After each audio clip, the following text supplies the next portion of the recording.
Hi, I'm Annie from Annie's Cake Creations. I am a full-time business owner and baker. I work from home and I make cakes and other baked items for all kinds of occasions. I've done birthday cakes, I've done some wedding cakes, anniversaries, baby showers, gender reveals, like you name it, I do basically. I always like to challenge myself to do something new, so I'm always up for doing like different kind of techniques and different style cakes, different different flavours, different finishes. So yeah, I'm always up for kind of trying new things and doing different things as well. So you can find me on Facebook and on Instagram. It's just at Annie's Cake Creations, and yeah, find me and give me a like and drop me a message if you're interested in purchasing a cake. I don't think I'm like most people.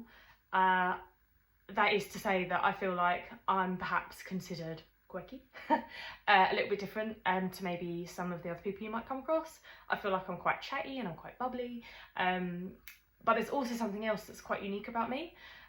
So despite the fact that I'm a cake maker, obviously, which is quite reliant on good eyesight, I'm actually registered blind. I have a rare genetic condition called Retinitis Pigmentosa, and I was diagnosed in 2018 at the age of 25. In 2019, I actually lost my driving licence, so this is kind of a hurdle that I come across quite a lot with cake making, particularly with regards to like wedding cakes, because understandably a lot of brides and grooms don't want to have the responsibility of collecting their cake and then having to transport it, which I totally understand because I wouldn't either. However, you know, having the fact that I don't drive, that can be a really big obstacle for me. So so that's one sort of thing that I struggle with. But with my eye condition, it basically means that over the course of my lifetime, my eyesight is decreasing. So I'm losing more and more sight as the years go on. Obviously, it's not something that I kind of notice like that because it's very gradual. But I can notice, like over the course of the last 5 years since being diagnosed, ironically, I can see more of what I'm missing than what I had before.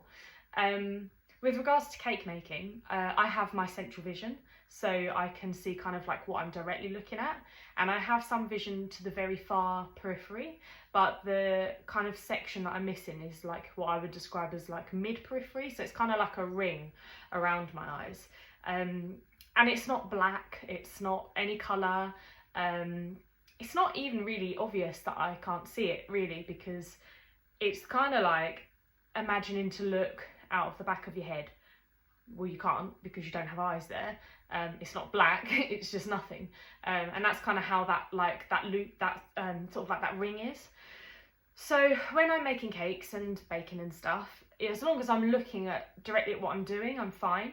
But I do face quite a lot of obstacles. So if there's things around me that I don't know about or that I've forgotten are there, like glasses, open cupboard doors, if the dishwasher is left open, all of these things are like big hazards. I could knock them over, which I have done before, spilt things, burnt myself on things, tripped over things, smashed my head on things. So it probably is quite entertaining to watch, but it's not always very entertaining to experience. However though, it's one of those things in life that was totally out of the blue. You know, it took me completely off guard. I didn't know I had anything wrong with my eyes. And it was like boom, and this like horrendous news all of a sudden. But I've kind of made peace with it. And I think that, I don't know, like I don't want to be like a cliche, but people say, you know, what doesn't kill you makes you stronger.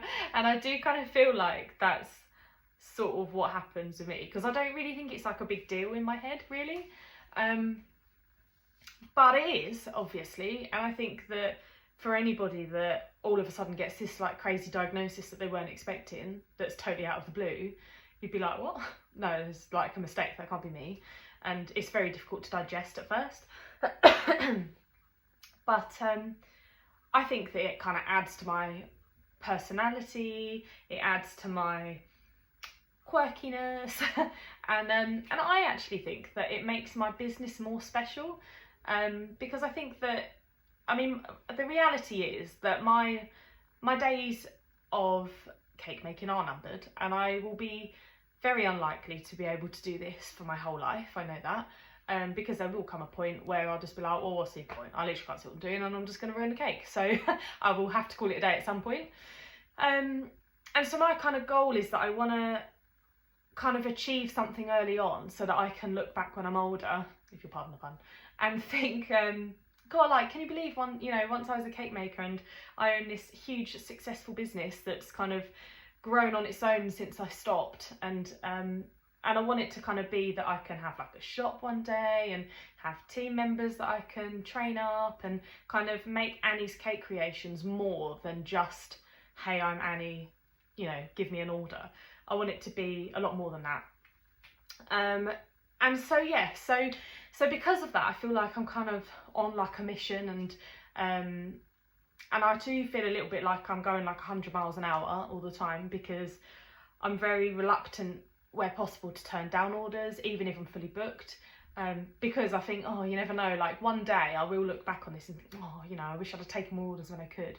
So yeah, I mean, I don't want to get the violins out or anything. Like, I'm a happy chappy, there's nothing wrong with my personality or myself. I feel happy. I love my job. I love my life. I've got a beautiful 1-year-old daughter who I look after every day, as well as baking, which, yeah, is good fun. And she's a good girl. She's very independent, thank God. So she kind of amuses herself playing and stuff most of the time, not always.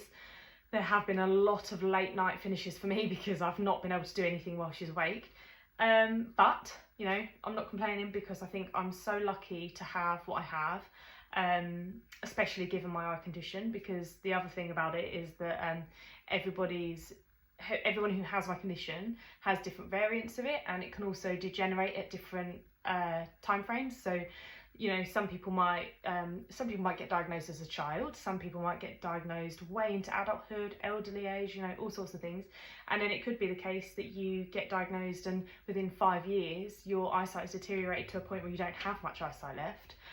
Or it could be that you like me, didn't get diagnosed till adulthood, and then hopefully, live a really long life of, reasonable vision. Yes, not the best, but it might last until I'm an old woman. It might not.